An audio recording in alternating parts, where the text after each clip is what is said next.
The jacket. She never meant to fall for him. Not her employee. Not a single father. Not someone who made her heart race with just a smile. But as Emma wrapped her arms around Jack's broad shoulders, breathing in his familiar scent, she whispered words that would change everything. "I don't want to give this back anymore." Jack froze, the jacket hanging between them like a question neither was brave enough to answer. What Emma didn't know was that tomorrow, everything she'd built was about to come crashing down, and he was the only one who could save her. Emma Winters prided herself on running the tightest ship in the publishing industry. As executive editor at Pinnacle Books, her reputation for perfectionism was legendary, and terrifying. Her employees called her the Ice Queen behind her back, though never within earshot. At 42, she had everything. The corner office, the Manhattan apartment, the respect of her peers. Everything except someone to come home to. Jack Sullivan hadn't planned on working for the most intimidating woman in publishing. At 38, he'd been a rising star at a rival company until his wife's sudden death left him sole parent to their 5-year-old daughter, Lily. The flexible hours at Pinnacle had been a lifeline, even if it meant working under Emma's exacting standards. Their professional relationship was cordial but distant until that rainy Tuesday in October when everything changed. "Sullivan, these edits are due tomorrow," Emma said, dropping a manuscript on his desk as she swept past in her immaculate white blouse and pencil skirt, her long blonde hair cascading over her shoulders. "I'm aware of the deadline," Jack replied, not looking up from his computer. "I'll have them done." Emma paused, something she rarely did. "Is everything all right? You seem distracted." Jack finally looked up, dark circles under his eyes. "Lily's babysitter canceled last minute. I've been making calls all morning trying to find a replacement." "I see." Emma's voice remained neutral, but something flickered in her eyes. "And if you can't? Then I'll have to take the manuscript home and work after she falls asleep." He ran a hand through his dark hair, a gesture Emma had noticed he made when stressed. She hesitated, then said something completely out of character. "I could watch her." Jack's eyebrows shot up. "You? Is that so surprising?" "I'm not completely heartless, Sullivan."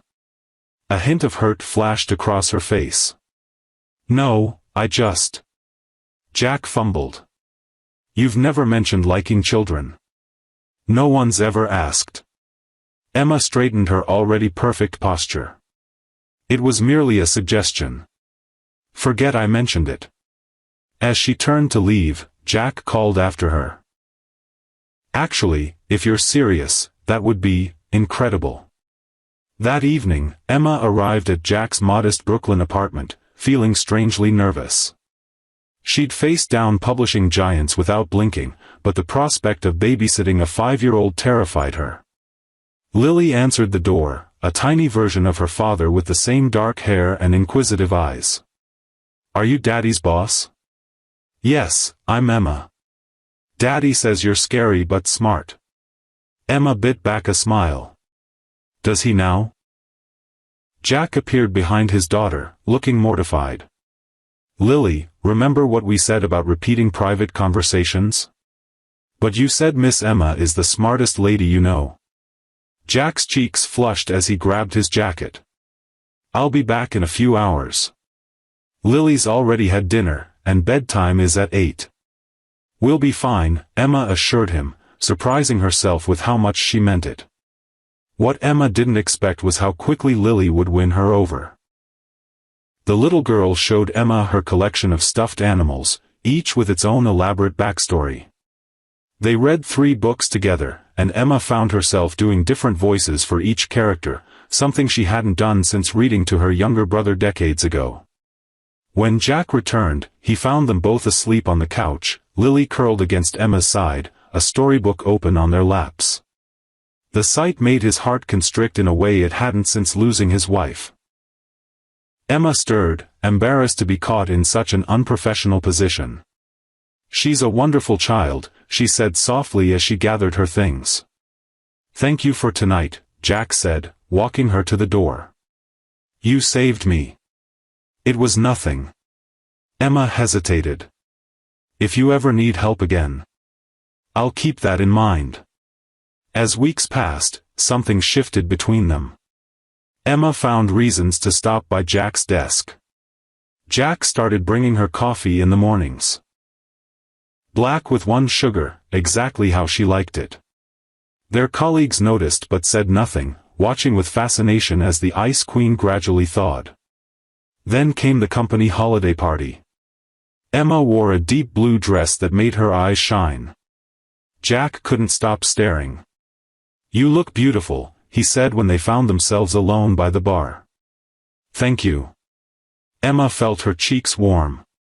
"How's Lily? Missing her new favorite person?" she asked when Miss Emma was coming over again. Emma smiled. "I miss her too." "Just her?" Jack's voice was teasing but his eyes were serious. Before Emma could answer, they were interrupted by the CEO announcing year-end bonuses. The moment passed, but something had changed. The next day, a snowstorm hit New York. Emma insisted Jack leave early to pick up Lily from school. In his rush, he left his jacket, the worn leather one he always wore, hanging on his chair. Emma found herself taking it with her when she left that night, telling herself she'd return it tomorrow. Instead, she hung it in her closet, occasionally catching its scent, a mix of cologne and something uniquely Jack, when she reached for her own coat. 3 days later, Jack finally mentioned it. "Have you seen my jacket? The brown leather one?" Emma felt her face heat. "I may have taken it home by mistake. I'll bring it tomorrow." But she didn't. For 2 weeks, the jacket remained in her closet, a secret indulgence she couldn't explain even to herself. Then came the day that would change everything. Emma arrived at work to find Jack looking more handsome than usual in a crisp white shirt that contrasted with his tanned skin. He approached her desk with determination. "I need my jacket back, Emma." "Of course," she said, flustered. "I forgot again. I'll bring it tomorrow. I need it today. I have a date tonight." Emma felt as if she'd been slapped. "A date?" "Yes. Is that a problem?" His eyes challenged her. "No. No problem at all." Her voice was ice again. "I'll have it delivered to your apartment this afternoon." That evening, Emma stood outside Jack's door, jacket in hand, heart pounding. She'd never felt so foolish in her life. She was his boss. She was 11 years older than the women he probably dated. She was. The door opened before she could knock. Jack stood there, dressed in jeans and a simple t-shirt that showed off his athletic build. "You're not dressed for your date," Emma said, holding out the jacket. "There is no date." Jack's eyes held hers. "I just needed to see you outside the office." "Why?" "Because I can't stop thinking about you, and I needed to know if I'm crazy or if there's something here." Emma's heart raced.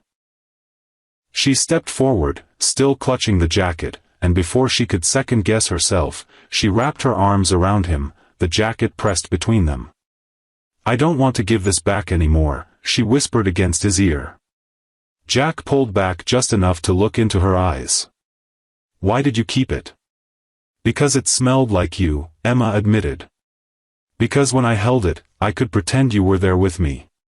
Jack's smile was slow and devastating. "You know, for a brilliant editor, you've missed some obvious signs." "What signs?"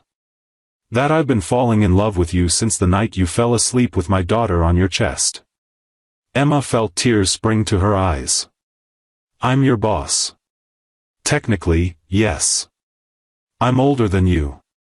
By 4 years. I checked your personnel file." Emma laughed despite herself. "That's confidential information, Sullivan." "Sue me," he murmured, leaning closer. "Or kiss me. Your choice." Just as their lips were about to meet, the door behind them opened wider, revealing Lily in her pajamas.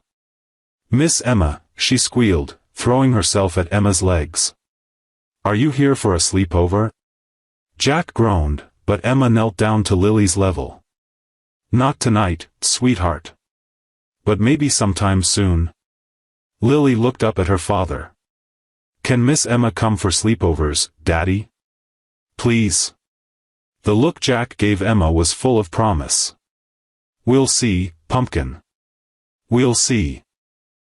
What none of them knew was that tomorrow, Emma would face the biggest crisis of her career, a plagiarism scandal involving their top author that threatened to destroy Pinnacle Books. And Jack would be the one to discover the evidence that would save not just Emma's reputation, but the entire company. The next morning dawned with a sense of possibility that Emma hadn't felt in years. She dressed with extra care, choosing a soft cream blouse that softened her usual severe look. As she applied her makeup, she caught herself smiling at her reflection, something that would have been unthinkable just months ago. Her phone buzzed with a text from Jack. "Good morning. Lily wants to know when you're coming for pancakes." Emma's fingers hovered over the screen. This was uncharted territory, personal texts before work hours. She typed back, "I love pancakes. Especially with blueberries." His response was immediate, "Noted. This weekend?" Before she could reply, her phone rang. It was Richard Hargrove, the CEO of Pinnacle Books. "Emma, we have a situation. I need you in my office immediately." The urgency in his voice sent a chill down her spine. "I'll be there in 20 minutes." When Emma arrived at Pinnacle's gleaming offices, she found Richard pacing his corner office, his normally composed demeanor shattered.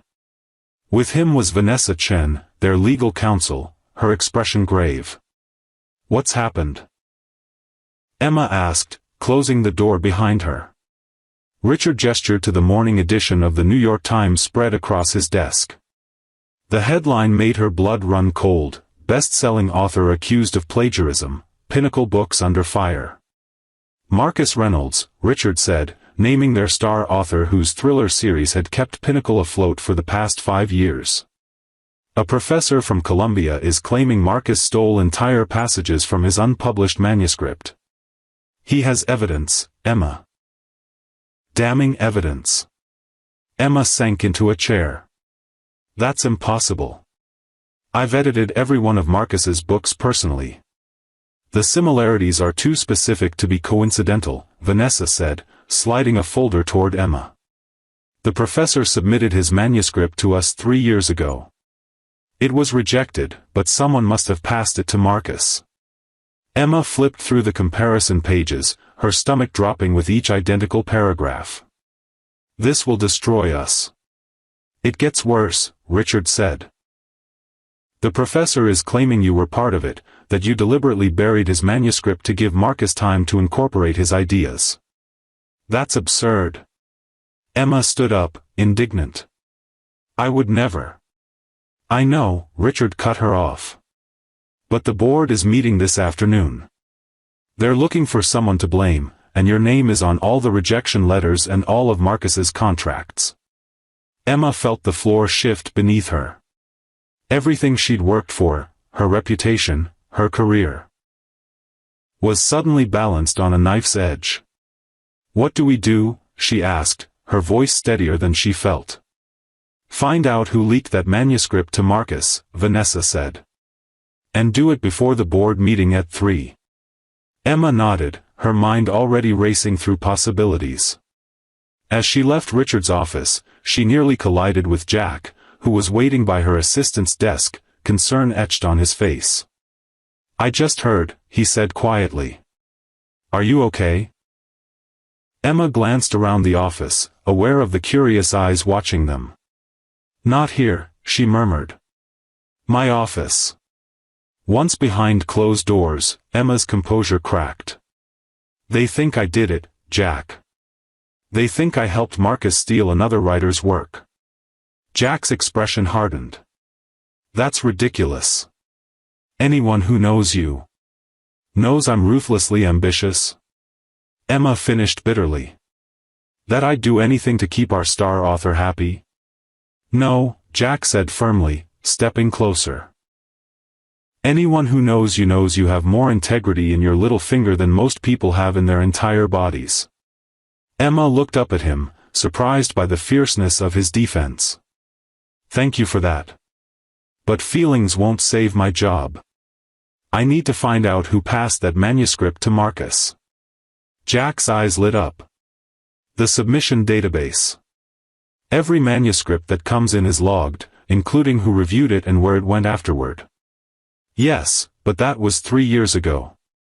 The records are archived on our backup servers, Jack finished. I worked in IT at my last job, remember? Give me an hour. Emma hesitated. This isn't your problem, Jack. He reached for her hand, squeezing it gently. Yes, it is. Because you're important to me. And because it's the right thing to do. As Jack left to work his technological magic, Emma turned to the more immediate problem, Marcus Reynolds himself. She dialed his number, unsurprised when it went straight to voicemail. Marcus had always been difficult, but his books sold millions. Emma had overlooked his arrogance, his missed deadlines, his drunken behavior at events. Now she wondered what else she'd overlooked. Her assistant buzzed. Ms. Winters? There's a Diane Sullivan here to see you. She says she's Jack's sister-in-law. Emma frowned. Send her in. The woman who entered was clearly related to Jack's late wife. They shared the same delicate features and warm brown eyes. She carried a squirming Lily in her arms. I'm so sorry to barge in, Diane said, setting Lily down. Jack called and asked if I could bring Lily here. There's some emergency with her school, a burst pipe or something, and he said he couldn't leave because he was helping you with something important. Miss Emma. Lily launched herself at Emma, who caught her automatically. Daddy said you need help. Emma looked from the child to Diane, momentarily at a loss. Yes, I suppose I do. Diane smiled knowingly. Jack speaks very highly of you. I haven't seen him this invested in someone since my sister passed. Emma felt her cheeks warm. We work together. Diane hummed, unconvinced. Well, I have to get back to work. Lily has her backpack with coloring books. Jack said he'd explain everything when he's done with whatever computer thing he's doing. After Diane left, Emma found herself alone with Lily, the biggest crisis of her career looming, and absolutely no idea what to do next. Are you sad, Miss Emma? Lily asked, her small face serious. A little bit, Emma admitted, surprising herself with her honesty. When I'm sad, Daddy makes me hot chocolate with tiny marshmallows, Lily said solemnly. Do you have marshmallows? Despite everything, Emma smiled. No, but I think we can find some in the break room. For the next hour, Emma alternated between making frantic calls to damage control the media situation and helping Lily color a surprisingly detailed picture of what appeared to be Emma, Jack, and Lily holding hands in front of a house. Is that us? Emma asked, pointing to the figures. Lily nodded enthusiastically. That's our family. Daddy said you might be part of our family someday. Emma's heart stuttered. He said that? Uh-huh.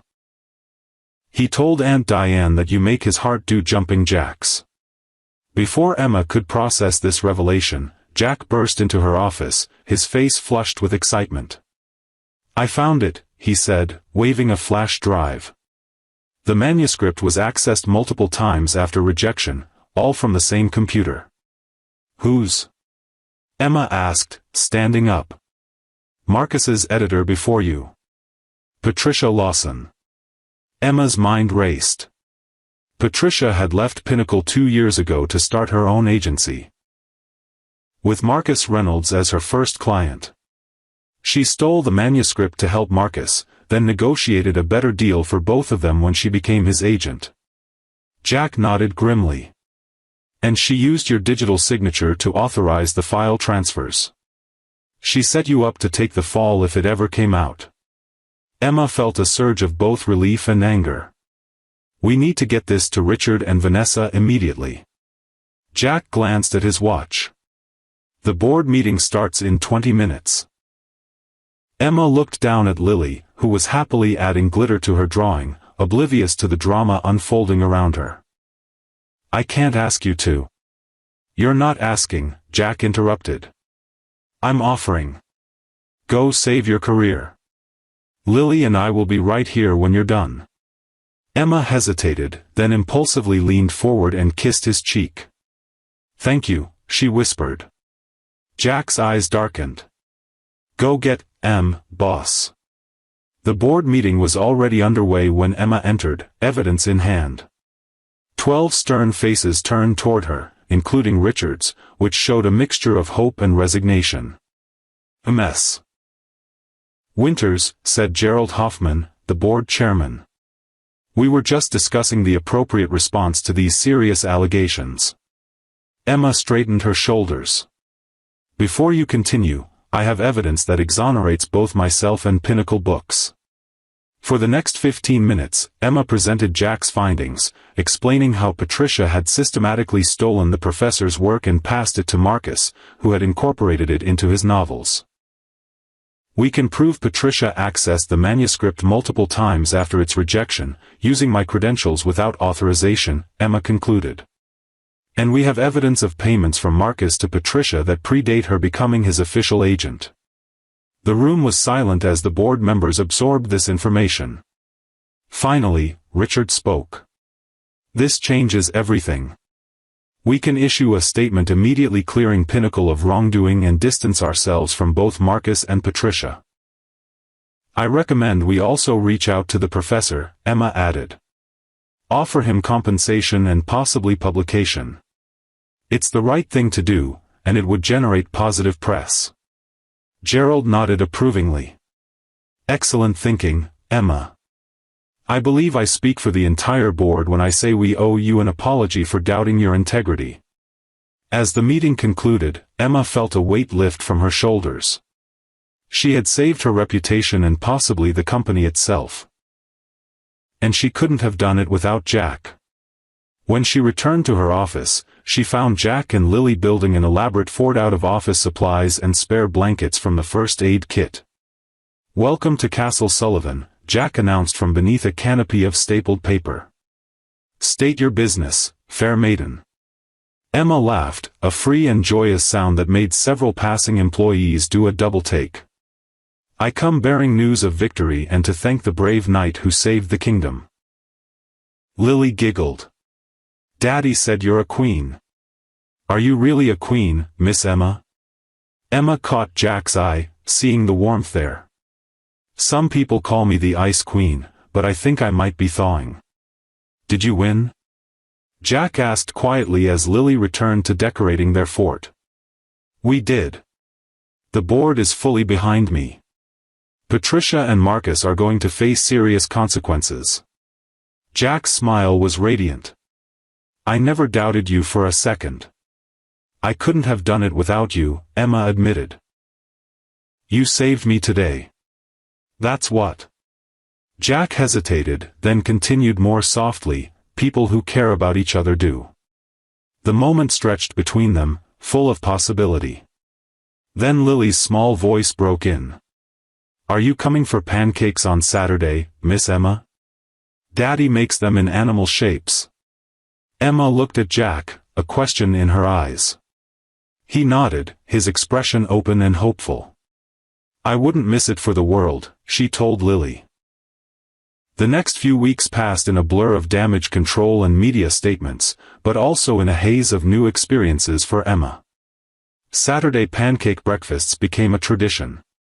She learned that Jack could make a perfect elephant-shaped pancake but consistently failed at giraffes. She discovered that Lily loved having her hair braided but only if Emma did it, claiming, Daddy makes them too bumpy. Most surprisingly, Emma learned that she could be both the formidable editor who struck fear into the hearts of writers and the woman who spent Sunday afternoons in the park flying kites with a 5-year-old. At work, they maintained professional boundaries, though the office gossip mill worked overtime. Emma caught knowing smiles from her assistant and heard whispers that stopped when she entered rooms. But for once in her career, she didn't care what people thought. One evening, as they walked through Brooklyn after dinner, Lily running ahead to chase pigeons, Jack took Emma's hand. "I have a confession to make," he said. Emma raised an eyebrow. "Should I be worried?" "That depends." Jack stopped walking, turning to face her. "I lied about needing my jacket back that day." "You did?" He nodded, looking slightly embarrassed. "I knew you had it. I'd seen you wearing it one morning when I dropped Lily at school. You were across the street, and you didn't see me." Emma felt her cheeks flush. "Why didn't you say anything?" "Because I liked the idea of you having something of mine," Jack admitted. "But then I got scared. Things were changing between us, and I didn't know if you felt the same way. So I made up the date to see how you'd react." "That was manipulative," Emma said, but there was no heat in her words. "It was," Jack agreed. "And I'm sorry. But I'm not sorry about what happened afterward." Emma stepped closer to him. "Neither am I." This time, when Jack leaned in to kiss her, there were no interruptions. His lips were warm and gentle against hers, his hands coming up to frame her face with a tenderness that made her heart ache. When they broke apart, Emma saw Lily watching them with wide eyes and a huge grin. "Does this mean Miss Emma is going to be my new mommy?" she asked excitedly. Jack choked, but Emma knelt down to Lily's level. "Sweetheart, your daddy and I care about each other very much. But these things take time. Is it okay if we just keep spending time together and see what happens?" Lily considered this seriously, then nodded. "But you'll still come for pancakes, right?" "Always," Emma promised. 3 months later, Emma found herself standing in Jack's apartment, surrounded by moving boxes. After much discussion, they had decided it made more sense for Jack and Lily to move into Emma's larger apartment, which was closer to Lily's school. As Emma helped pack up the kitchen, she came across a small box tucked behind the cereal. Inside was a velvet jewelry case. Her heart raced as she opened it, revealing a simple but elegant diamond ring. "That was supposed to be a surprise," Jack's voice came from behind her. Emma turned, the ring box in her hand. "Jack." He took the box gently, then dropped to one knee. "I had a whole speech planned. Something about how you came into our lives like a whirlwind, how you've made me believe in second chances, how Lily adores you." "Yes," Emma said, tears filling her eyes. Jack blinked. "I haven't asked the question yet." "The answer is still yes." He laughed, standing to pull her into his arms. "Emma Winters, will you marry me and make our little family official?" "Yes," she repeated, kissing him deeply. 1,000 times yes. From the doorway came a small squeal as Lily, who was supposed to be packing her toys, witnessed the proposal. She ran to them, and they opened their arms to include her in their embrace. Later that night, as they finished packing the last of the boxes, Emma found Jack's leather jacket hanging in the closet. She ran her fingers over the worn material, remembering how it had started their journey. "You should wear it," Jack said, coming up behind her and wrapping his arms around her waist. "It's yours," Emma protested. "It looks better on you," he insisted. "Besides, I like seeing you in my clothes." Emma slipped the jacket on, feeling its comforting weight around her shoulders. It still smelled faintly of Jack, but now it also carried her perfume, their scents mingled together, just like their lives. 1 year later, Emma stood in the back of a small chapel, Lily beside her in a matching cream-colored dress. The little girl, now 6, clutched a basket of flower petals, practically vibrating with excitement. "Remember, slow steps," Emma reminded her gently. I know, Lily said with the confidence of someone who had practiced for weeks. And then I stand next to Daddy and wait for you. That's right. Emma smoothed a hand over Lily's dark curls, so like her father's. The music changed, and Lily began her careful procession down the aisle, scattering rose petals with scientific precision. When she reached Jack, who stood beaming at the altar, she gave him a thumbs up that made the assembled guests laugh. Then it was Emma's turn. As the wedding march began, she took a deep breath and stepped into view. Jack's face when he saw her was everything she could have hoped for: wonder, joy, and a love so profound it took her breath away. Emma had chosen to walk herself down the aisle, a symbol of the independent woman she had always been and would continue to be, even in partnership. But halfway down, she was surprised to feel a small hand slip into hers. Lily had left her position to join Emma, looking up at her with adoring eyes. Together, they walked the rest of the way to Jack, who was wiping away tears without shame. "We're ready now," Lily announced to the minister, who chuckled warmly. As Emma took her place beside Jack, he leaned over to whisper, "You're wearing the jacket under your dress, aren't you?" Emma smiled mysteriously. "Maybe I am. You'll have to unwrap me later to find out." Jack's eyes darkened with promise. "I can't wait." Their vows were simple but heartfelt. They promised to support each other's dreams, to face life's challenges together, and to create a home filled with love and laughter. When Jack placed the ring on Emma's finger, his hands were steady and sure. "I now pronounce you husband and wife," the minister declared. "You may kiss the bride." Jack pulled Emma close, his kiss a promise of all the years to come. When they turned to face their guests, Lily squeezed between them, taking both their hands. "We're officially a family now," she announced proudly.